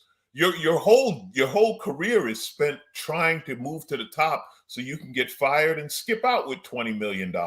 So true. How does that work? It's absolutely true. It's wild. It is absolutely true. Forced resignation and cut them a check. Yeah. I love having you on. Come see us again. Again, your date at Cobb's is the 27th. Tony, you can put it back up there if you, but we've had it up there for most of the conversation, but it's a treat to see you. There it is. Alonzo Bodden, actor, comedian. We haven't even touched the surface of so many things we could speak to you about. So you'll come back and visit. Tour dates at alonzobodden.com. And again, Cobb's in the city on the 27th. Look at you. Thank you so much, Mark. I love talking to you. Hey, and thanks for bringing me up to date on murders. I may not be spending the night in San Francisco. Maybe I need to get in and get out. I'm not sure what's going on. The history in San Francisco isn't all comedy. We'll say that. All right. Love you, Alonzo. See ya. Alonzo Appreciate Bodden, you, my everybody. friend. Thank you. Good stuff, man. Good stuff. The Mark Thompson Show. Kim, I have a quick check of what's happening. You'll fill me in along with Tony. We have, do you want to do it? We can. We can check out the leaderboard and check out the latest voting. There it is. Now, I can't believe it! Mark's Madness. Yeah, this is a favorite. Right now, we're voting for either That's pure speculation. speculation or What? So one or the other. You vote now in the chat. That's pure speculation. Or you vote for What? only one will go on to the next round in Mark's Madness. And if you miss it during the live chat, no problem. Go to the community section of our YouTube channel and vote for one or the other until midnight tonight. So good luck. I was going to ask you, Kim, shall we grab some quick headlines, and then is Howie going to join us? Is he still on tap? Yeah, I think so. Tony, do we have Howie already, or should we go for news? No call yet. Oh, great. Okay, then. I mean, I say great. I hope he will call, but I'm glad we have time for. I think for Kim. he wanted you to call him, FYI. Oh, well, that Okay. seems like that's important information. Mhm. Okay, smash the like button Smash like a it boss. with your iron rod. Some headlines from Kim, and then the great Howie Klein. When it comes to politics, he's the man. We'll do it next. Mark Thompson Show. The Mark Thompson Show.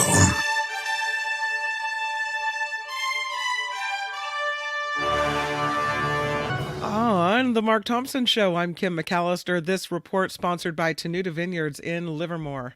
This seemed like an appropriate picture because, yes, as we've mentioned, former President Trump's lawyers say he is not able to post the $464 million fraud judgment against him in New York. Trump needing to post bond by next week, or New York Attorney General Letitia James can start collecting during the appeals process. According to legal documents filed today, Trump's legal team is asking the appeals court to step in, adding finding a bond is practically impossible, and that the former president just cannot do it. And so there it is. President Biden, meanwhile, apparently has amassed quite a war chest when it comes to money for his re-election campaign. His team says it has collected $155 million thus far. The campaign says that is the largest war chest collected by any Democratic presidential candidate by this point in the election cycle. Trump and the RNC have not yet released their February totals, but it looks like maybe Trump collected more by this point last time around in 2020, so we'll see how this all plays out. Donald Trump, though, back to Donald Trump, we'll just use the same picture again. He is confirming to Fox News that he is considering backing a national abortion ban. Trump speaking with Media Buzz host Howard Kurtz about a recent New York Times report that claimed he was considering a 16-week national abortion ban should he be elected. Meanwhile, gas prices are back on the march again. AAA So reports... when comics are talking, not to interrupt, but No, please do. and somebody, one of the comics has some, hey, I'm thinking about this joke, and then they do the joke. Yeah. If it's bad, the other comic will often say, it's great, open with it. Open with it. It's like a way of saying it's horrible. Okay. Yeah, open with it. And so what I would say to Donald Trump on the abortion ban, yeah, open with it. Yeah, go on the stump. Make that your big thing. You want an abortion ban. Yeah. Good luck with that. Yeah, exactly. I'm thinking that's great. You want to bring voters to the polls? Perfect. Exactly. It will drive voters to the polls. Thank you. AAA reports the national average price for gas on Monday is $3.47, up 7 cents from the last week and 19 cents over the last month. Gas was the main driver behind the worse than expected inflation reports last week. Speaking of driving, They're doing something in San Francisco. I'm telling you, they got it out for drivers. The San Francisco Municipal Transportation Agency considering an expansion of the existing no turn on red restrictions. They're trying to keep people from getting hit by cars. So at a public hearing scheduled for Friday, the SFMTA is expected to hear feedback on this proposal. It could end up with about 200 intersections affected by this no turn on red. It's primarily focused in the city's north of Market and south of Market areas. These are both areas where crash and pedestrian concentrations are the highest. So that is the goal. But for drivers in San Francisco to not be able to turn on red, that's going to take some getting used to. I don't know. There was a rumor. I don't usually report on rumors, but Buckingham Palace has come out to say, no, King Charles III is alive and well following reports of his death in Russian media. Several Russian outlets ran with the news of the king's supposed death using an announcement dated March 18th that featured the palace seal. The palace and several British embassies issued statements denying those reports, and now they're doing it again. King Charles is fine. Everything's okay. A gray whale washed ashore in Malibu. Experts are trying to figure out how it died. Crews from the Malibu-based California Wildlife Center posted on Facebook saying they'll take samples from the whale, work to figure out what happened here. Several people recorded and posted video of this whale as it washed ashore on Saturday. It happened on Little Doom Beach, which is really popular with surfers. It weighs 13,000 pounds. Oh, my God. In other animal news, there's a horse that died after suffering an injury at Santa Anita Park. This 4-year-old colt was euthanized after almost immediately winning a race on Saturday. So the California Horse Racing Board says the horse collapsed about 50 yards past the finish line.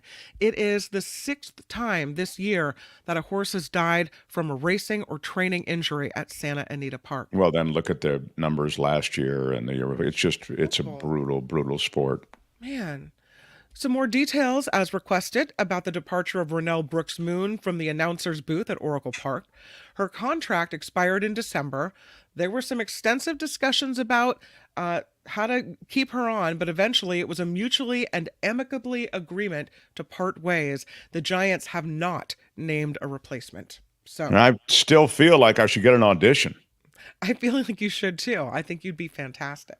Well, I of course I would be fantastic, Ken. Do you know who I am? That's I'm kind of a big deal. I'm just trying to practice. I need to go to some. Is she going to be? So she's not working this year at all, or is she? No, that's it. She's out. Wow. I would imagine that they'll probably have some auditions. No, I think that might be something worth. Ladies and gentlemen, at catcher.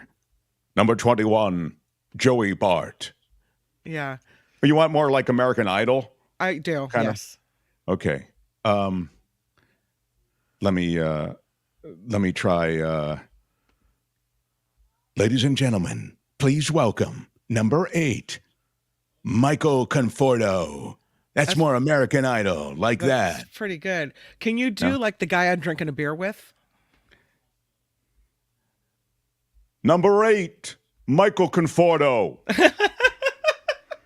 That's pretty good. Well done. Well done. Yeah, thank you. Anyway, look, I like to be considered. I'm not saying that I'm available. I don't even have time. But maybe. It's always nice to be considered.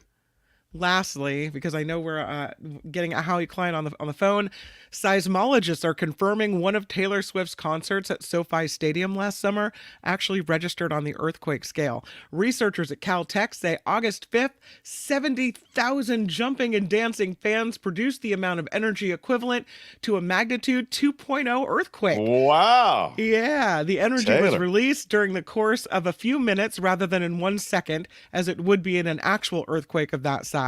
But scientists say 43 out of 45 songs Swift performed matched up to patterns on their spectrograms. Each song had its own seismic signature caused by jumping and dancing fans. Man. Mm-hmm. Good stuff. pretty good stuff. This report is sponsored by Tenuta Vineyards in Livermore. They've got a website. Check it out. It's tenutavineyards.com. Go to the website, have a look at it, order some wine. And if you do, make sure that you use the phrase that pays, as it were. The phrase that pays. Smash it with your iron rod. Yeah, smash it with your iron rod. Smash it with your iron rod. Use it at checkout and you That's right. get 10% off. And it's maybe easier for you to call them and have it delivered as well. That way you assure that you use the phrase that pays and you do get your discount. Because you need the discount. Pays. Telling you. Smash it with your iron rod. That's what we do. 925-699-4576 is the number to call to order your Mark Thompson Why Are You Yelling Red? And much, much more. I'm Kim McAllister. This is The Mark Thompson Show. The Mark Thompson Show. Yeah, what about it? Do I have my Howie Klein on the line? No? Yes? Yes, I'm here. There he is. Look at that. I love I'm it. here. I'm here. I'm down. I've been talking about for the length of the show, of course. Looking forward to talking to you. But I've really wanted you to be a part of this mix for so very long. I mean, downwithtyranny.com, where you publish great takes on politics and what's going on in the world, is just one thing you've done. I mean, your history and also your tie to the Bay Area. A lot of our audience comes out of the Bay Area. I spent some of the greatest years of my life in the Bay Area, as did you. You were, Howie, and I'll get to the politics, because I've also promised that you just know so much in this world of politics, and I have specific questions I'd love for you to weigh in on. But your world in the Bay Area, I feel like, was really about music primarily, wasn't it? Yes. I mean, I would understand why people would think that, but it was always tied in with politics as well. In fact, they asked me to do a blurb for a book that's coming out soon called Wanna Beat. So Wanna Beat, I'm thinking, why do they want a blurb from me? And then I started reading it, and it could have been about me. I mean, this kid is living in San Francisco. He winds up going to concerts that I put on, like at the Mabuhay Gardens, for example. He went to the Miners Benefit concert. That was my idea. But you should know that one of the ways I got involved with the music scene in San Francisco was by visiting Harvey Milk, who was his place was right next door to a record store called Aquarius Records, and that led to me becoming a DJ and promoting punk rock music, etc. So it was all kind of tied in together. I really didn't know that. That's awesome. Yeah. And then I can tell you something that you might not know, and that's not in Wikipedia. Yeah. Howie, you ran Warner Brothers Records? No, I ran Reprise, which was half of Warner Brothers. I was the president of Reprise, and it was the sort of cooler half of Warner's. Well, you did have all the cool artists. I mean, you had that whole world of Green Day. Yeah, I mean, is that Green Day? For example, Depeche Mode is another good example. Wow. Yeah, we had a lot of cool artists. Of course, Warner's had cool artists too. And before that, I was the general manager of Sire Records, which had the Talking Heads and the Pretenders and the Ramones, etc. It was mostly, although we had Madonna, it was mostly a punk rock label or alternative music label. That's just wild. I will get kind of into the real political side here in a second, but I have a question about. Oh, guys, I'm happy to talk about music day and night. Okay, so whatever you want to do, it's fine with me. How did you meet Lou Reed? So interesting question, because there's a lot of layers there.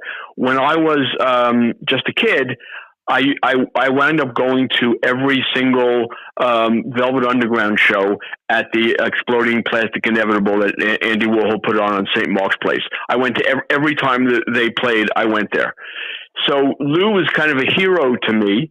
But I never booked them to play my school. I was the chairman of the student activities board at my college out on Long Island, Stony Brook. But I would always meet people there, other artists, usually aspiring artists. I would meet them and invite them to come and play in Stony Brook. Like, for example, Jackson Browne, who wasn't known, Tim Buckley, who wasn't known. So great people, but who didn't have records yet.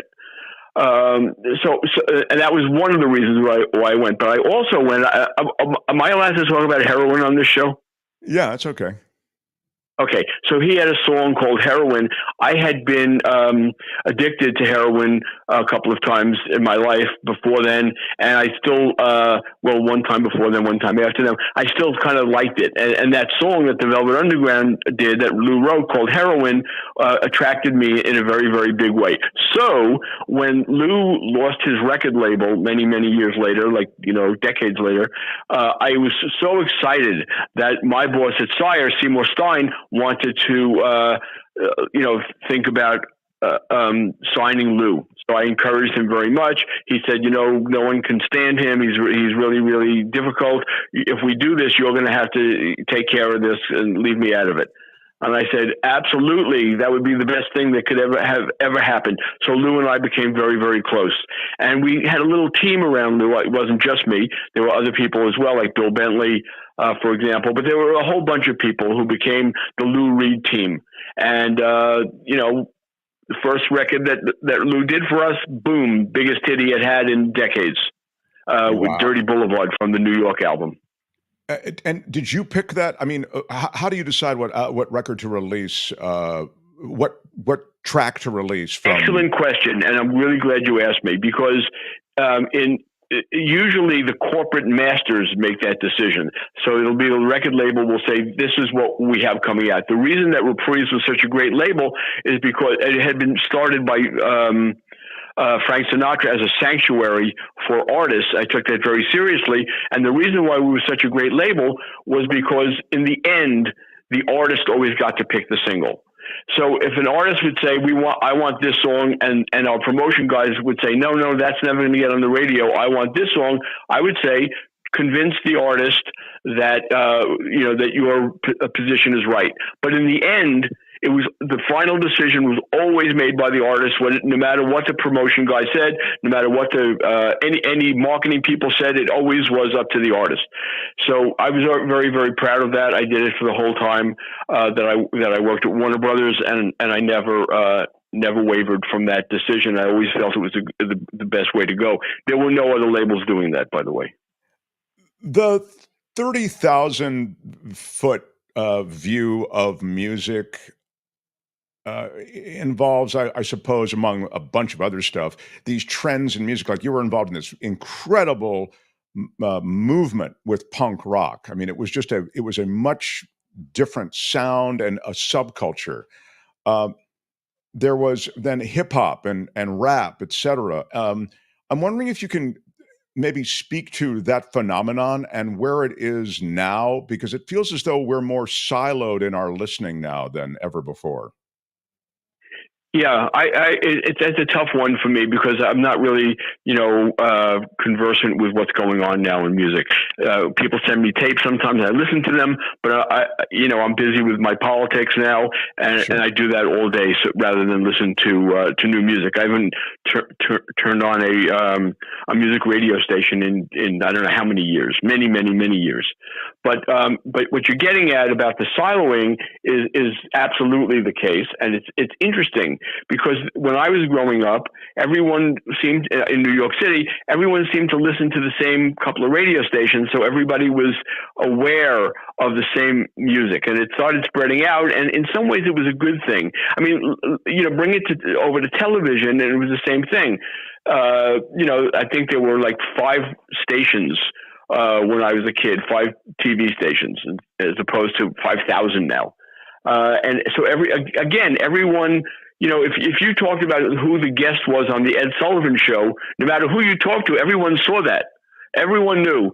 Everyone was watching the same few shows, and that sort of like it was kind of bound the culture together in a certain sense. And it's very, very different now, and both on radio and on television and in music itself. So yes. The punk rock movement that you brought up, and the alternative music movement, it had a big impact in terms of influence, but it really wasn't gigantic. In other words, it wasn't like the Beatles selling millions and millions and millions of records. It was a very, very kind of different phenomena. People used to talk about the Ramones as being one of the biggest bands in the world. Well, they did have a gigantic impact on the music world, but they never really sold very many records. They were they were very frustrated about that because they were angry. In fact, Johnny was very angry that they got all this press. They got lots and lots of influential people like them.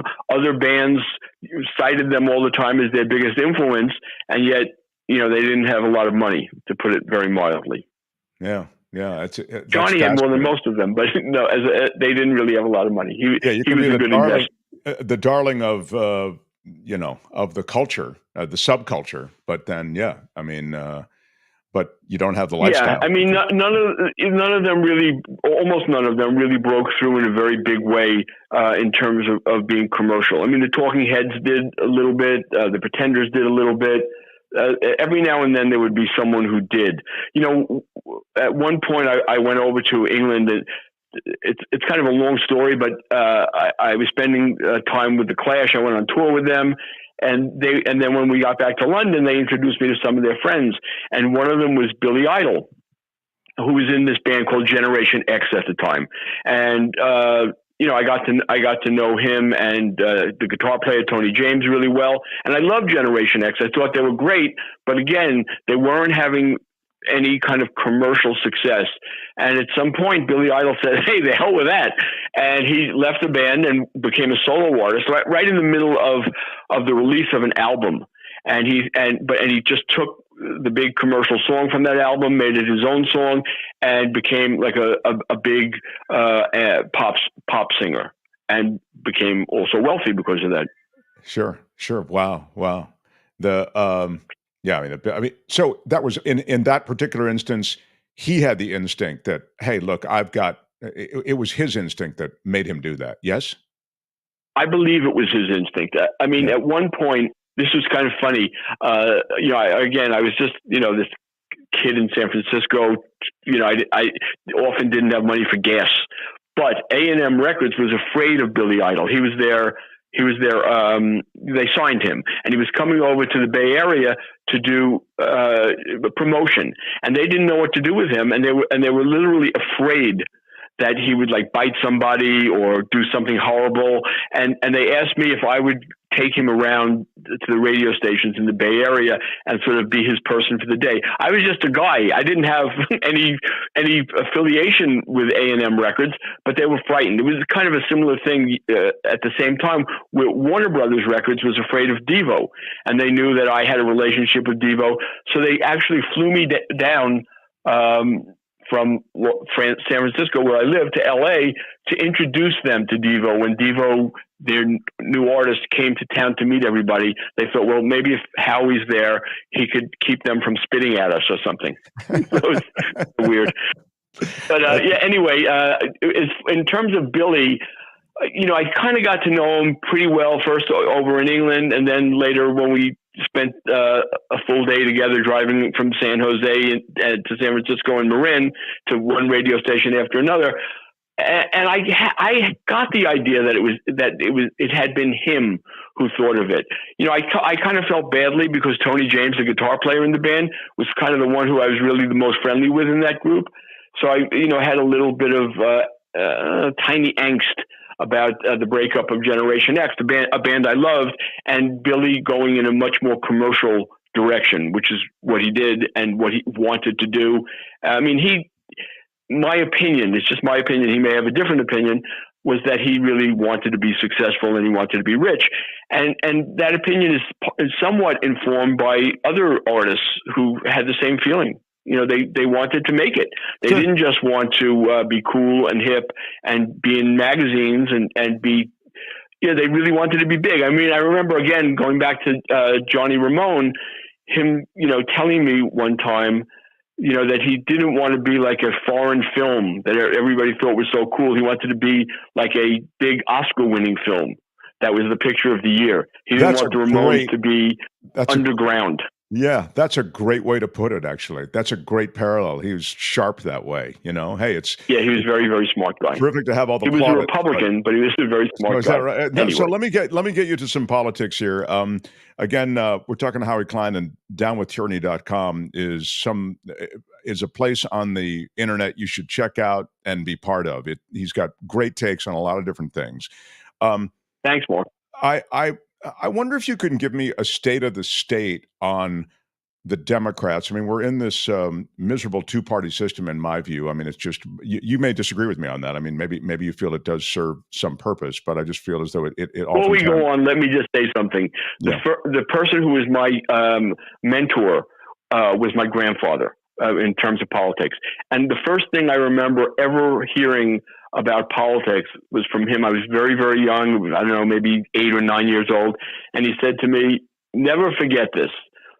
The Democratic Party is the worst thing that you're ever going to come across, except for one thing, and that's the Republican Party. And I never forgot that. I mean, my grandfather was a socialist. He loved FDR, and he used to tell me about FDR, and he loved him. But he recognized what the Democratic Party was, and he helped me to understand what the Democratic Party is too. So no, Mark, I will not disagree with you. Okay, good deal. Then as we proceed, understanding the shortcomings, where are we with the flipping of the House and the loss of the Senate? The things that don't necessarily have to do with the presidential run, which we can get to. We only have a few minutes here, but I'm wondering, you're really good with this stuff, with vulnerable seats and where we might make gains in beating back this increasingly strong right-wing GOP push. Yeah, and it does have to do with the president, because a lot of it has to do with the kind of turnout that there is. But let's just leave the presidential race out of that and assume that it's kind of a normal turnout. Lots of Democrats come out and lots of Republicans come out. If that is the case, and there is no quirk in that, then we're going to see a big blue wave. I know no one is talking about that, but I like the idea that I'm telling your audience first that there's going to be a blue wave. And that means that the Democrats will flip more than a dozen seats, maybe a lot more than a dozen seats in the House. And I mean, I'd be happy to go over what seats they are if you want me to, but there are, a lot of swing seats now, some of which Biden won, some of which he didn't win, that Democrats can win right now. And will win. In fact, I told somebody to wait until after you and I are done speaking, a candidate who's running in Arizona's 1st district, who I feel is going to win. I've never spoken with him before, but I feel this guy is really, really smart, really well-spoken, knows how to get up on the stump, and he's running against a Republican who I feel is very, very damaged. This guy, Schweikert. Kurt Schweikert. I think it's Kurt Schweikert.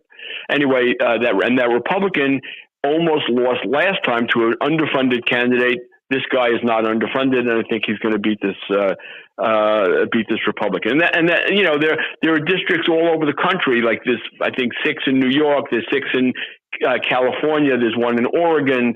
There's 1 in, or maybe even 2 in Virginia. They're all over the place, which is great. And Republicans are doing, I mean, I was listening to your show earlier, and someone was talking about how Trump should campaign on abortion. Yes, he should. And other Republicans are saying the same thing. Let's go after the Democrats on abortion. Yes, do it.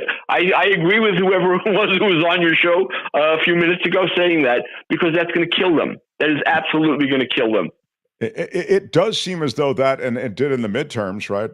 It brought out this people who are angry about the rollback of Roe. I mean, it's a horrible price to pay for that anger, but clearly, yes. Yeah. I watched one of my favorite members of Congress, and I knew him long before he was in Congress, when he was in the state legislature in Maryland, a guy named Jamie Raskin, someone, by the way, who you should have on your show. He's amazing. But I watched a video last night of Jamie speaking to Democratic activists in Phoenix. And he was amazing. And one of the things he talked about was how during the State of the Union, Biden did something that is never done. And it's like, something, the kind of thing that Trump does all the time, where he just doesn't care about convention and just smashes whatever convention there is. Well, Biden did that during his State of the Union, and that was that he addressed unkindly the Supreme Court, who was sitting right there. He looked them right in the eye and talked to them about why they were wrong to take down Roe v. Wade. And Jamie, in talking to the activists in Phoenix over the weekend, said to them, this is why women are going to rise up and they are going to push the Democrats into big wins all over the country. He was, I think, talking specifically about the district they were in, which is the one I just mentioned in Phoenix. But I see that happening everywhere, and I feel great about it. Sure. And because as my grandfather said, the Democrats may suck, but the Republicans are much worse. Yeah, I mean, there you go. It's your grandfather said it in such a great way. And Arizona is going to become a really pivotal place increasingly, right? I think so. Yes. Well, of course, the population is increasing in a big way, and it was, when I remember, it was a right-wing state that was represented most by Barry Goldwater. He was the one that everyone thought of, and they've had a bunch of really crazy crackpot far-right lunatics there, real John Birchers. They still do in terms of Andy Biggs, in terms of Paul Gosar. They definitely have crazies, but the state is becoming more and more and more swing, and now they elect Democrats. They have a Democratic governor. They have a Democratic attorney general. They have a Democratic secretary of state. They have a Democratic senator and one that was a Democrat, supposedly, and now is an independent, Kirsten Sinema, a crazy person. We should talk about her some other time. Yeah. Because I knew her when she was in the state legislature as well, and watched in horror as she went first into the House, where she was the single worst member of the House, and then went to the U.S. Senate, where she was kind of back and forth with Joe Manchin of who's the worst member. And by the way, the worst member of the House is a competitive field. So that says something. Very competitive. Yeah. I was just talking about the worst Democrats, by the way. Okay. Now, quick. So Howie, I'm so out of time, but just tell me about the Senate side real quick. Right. That's a little bit tougher. It's going to take a really, really strong Democratic turnout to save those seats. Plus, look, Trump is up to it again. This weekend, where was he? He was in Ohio. What was he doing? He was campaigning for the weakest Republican of the three who are running in the primary tomorrow. So Ohio's Republican primary is tomorrow. They're going to pick the person to go up against Sherrod Brown. Sherrod Brown is very, very strong in his state, and the polling shows he would beat any of the three, but the one that he would beat the most is this guy Bernie Moreno, and Trump was in Dayton, Ohio on Saturday campaigning for this guy. So if Trump keeps picking candidates, and he always picks the weakest candidates, that will give the Democrats a better shot. The Republicans want to take back Ohio. It's a very red state these days, but I think Sherrod Brown will hold it. And if it's Bernie Moreno, he'll definitely hold it. Yeah, it is about the choice. And then you see that played out at the presidential level as well. We can't talk about it now, but we'll come back and talk about it again. I'd love for you to be a regular visitor. Downwithtyranny.com is Howie's site. There it is on screen. Check it out. And Howie, I'd love to have you back. I've wanted you here for a long time. We share a lot of mutual pals, David Feldman and Snyder, et cetera. So, yeah. Of course. Okay. So I look forward to the next time too, pal. Be well and thank you. Thank you. It was fun. It was fun, and I like it when it goes fast like this. This is terrific. Good. Howie Klein, everybody. Bye, Howie. The Mark Thompson Show. I know we're late. What can I tell you? I took it's just circumstance that we are a little bit late, but I love being late for that reason. I told you, Howie knows his stuff. Mm-hmm. So impressive.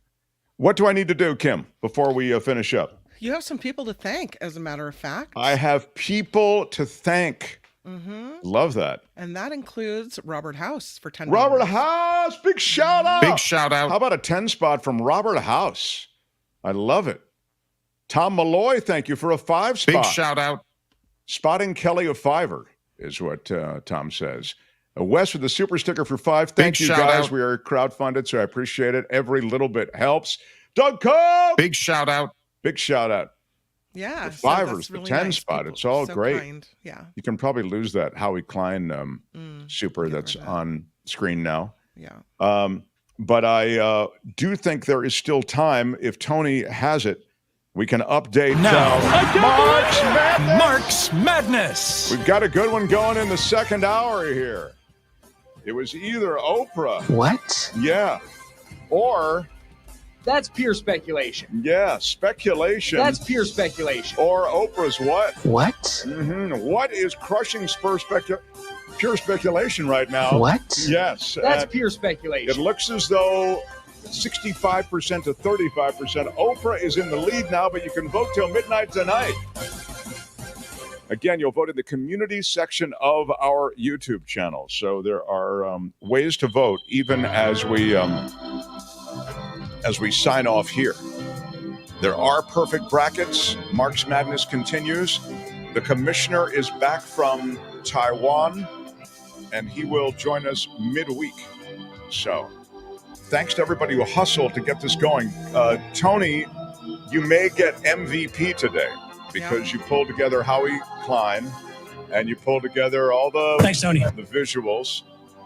And you've been up all night. You've been up all morning. It's all reflex right now. I'm burning on nothing.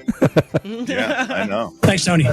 I love, there's a quality of great energy on this show, and I love overcoming it every day. I do appreciate it. Tony did hustle the hell out of this show today. Kim, thank you. Kim, how are you? And until tomorrow, everyone. I'm Shadow Stevens for the Mark Johnson Show. Bye-bye. The after party's on hiatus, so... No, I'm doing it. Until tomorrow. Bye-bye.